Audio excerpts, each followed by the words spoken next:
The foundational tools of human labor and reasoning are changing in real time.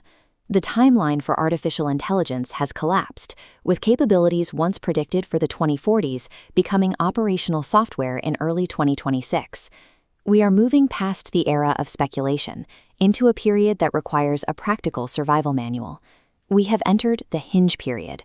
This narrow window between 2026 and 2030 marks a chaotic period where AI is fully embedded into the structural foundation of our economy and culture. This chart illustrates the acceleration.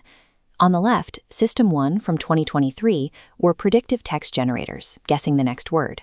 On the right, System 2 reasoning agents simulate reasoning chains, self-correct code, and execute complex autonomous tasks for pennies per hour.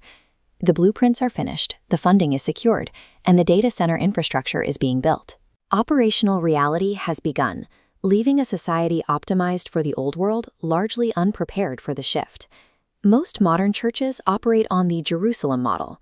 This structure is highly centralized and attractional, relying on a single hub to draw people in for a highly produced weekly event. A centralized structure faces severe risks during massive technological disruption.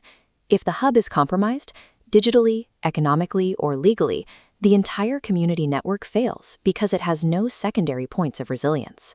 This graphic explains why regulation cannot stop this shift. The technological flywheel drives recursive self-improvement, while the geopolitical Moloch forces an arms race prioritizing speed over safety.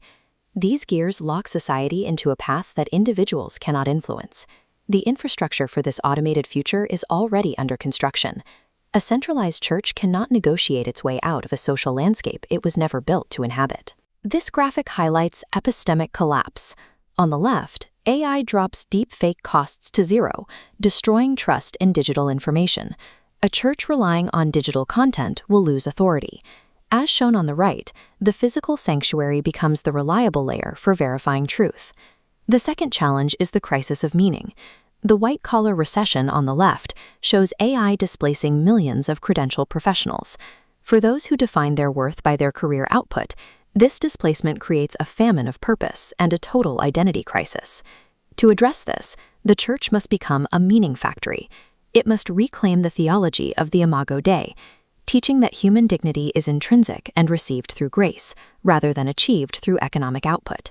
This map illustrates the Technocratic Leviathan. Algorithmic governance and digital IDs will act as prerequisites for banking and employment. This system creates a high cost of discipleship, as it can easily isolate and exclude centralized groups that dissent from the digital norm. This structural trap mirrors the state of the first-century church. In Jerusalem, the early believers were centralized, influential, and immobile, leaving them vulnerable to disruption.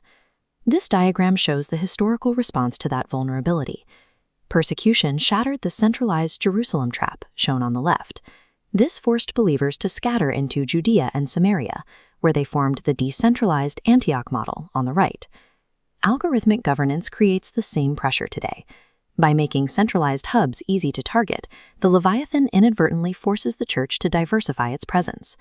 This disruption is the mechanism that pushes the gospel out of comfortable centers and into the unhackable margins of society. This comparison shows the necessary structural shift.